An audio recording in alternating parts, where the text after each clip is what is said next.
àgbò méjì lórí koríko nàìjíríà dùúkù láàrin Dangote àti NNPC.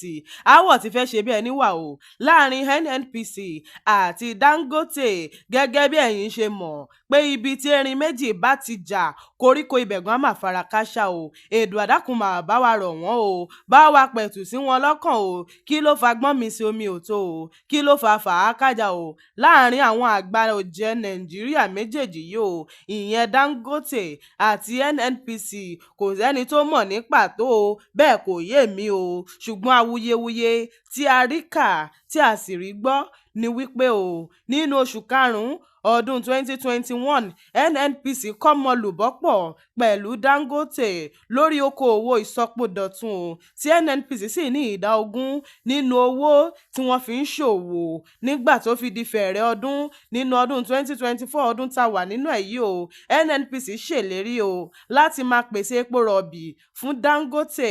Nígbà tí ó fi di oṣù Agẹmọ ìyẹn oṣù kejì ọdún 2024 kan náà tá wà nínú ẹ̀ yìí o, Alhaji Aliko Dangote bá ké gbàjarì sí àwọn èèyàn wípé NNPC kò ní ìdá 20 o, ṣùgbọ́n ìdá 2.7 ni o, ìyẹn 7.2% ní gbogbo àṣẹ àti ogún tí NNPC ní lọ́dọ̀ àwọn o.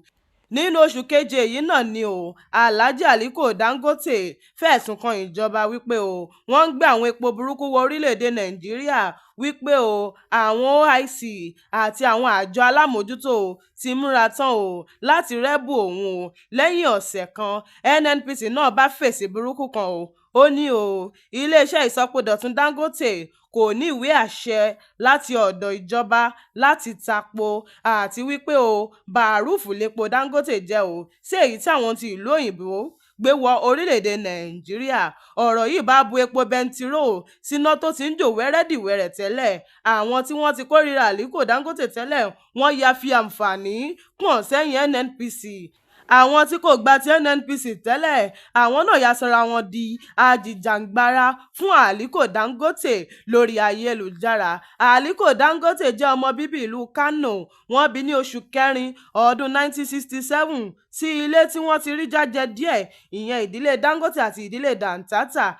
Tí iléeṣẹ́ yìí bá bẹ̀rẹ̀ sí ní ṣiṣẹ́ dáadáa, ó ní kápá o, ó lágbára o láti pèsè iṣẹ́ àjẹdálẹ̀ fún ènìyàn 576 ní agbègbè náà, ìyẹn 135,000 job opportunities. Kí ni ẹ̀kọ́ o tarí kọ́ o lórí aáwọ̀ láàrin Dangote àti NNPC? Aliko Dangote kò lè ṣàfihàn lórí ìjọba báyìí o. Àwọn onímọ̀ làákàyè wọn ò lè ka ọ̀rọ̀ rẹ̀ kún o. Nítorí kíni? Nítorí pé ìjọba yìí kan náà o ti fi 30 ọdún sìn o, wọ́n sìn takuntakun, èyí tó padà sọ di ọlọ́rọ̀, ẹni tó lówó jù nílẹ̀ Áfíríkà.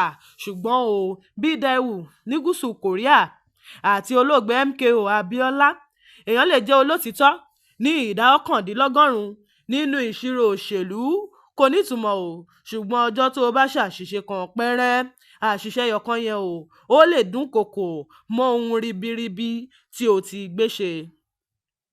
Daewoo jẹ́ ẹni tó ríṣe lọ́pọ̀lọpọ̀. Ọjà tí ọ̀gbẹ́ni yìí ń ṣẹ̀dá ó jẹ́ 440 ní òǹkà. Òun ni ẹni tó lówó jù ní apá gúúsù Korea.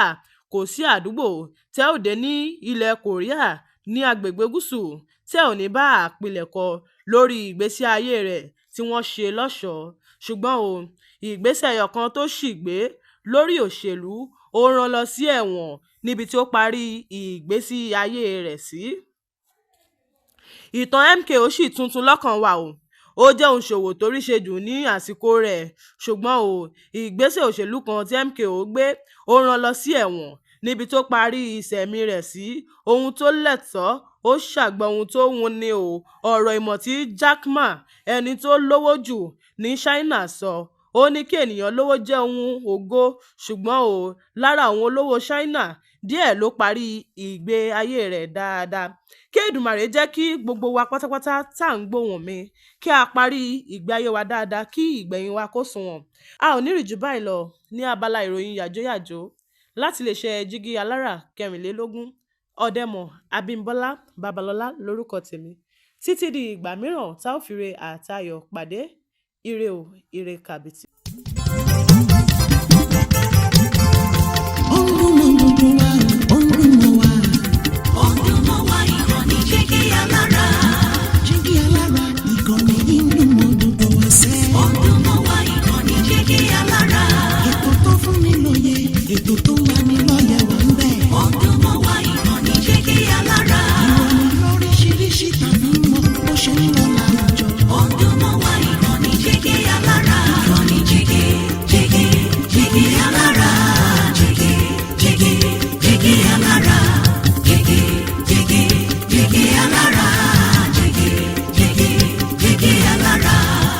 Ìkànnì Jígí Alára 24, bàbá gbogbo.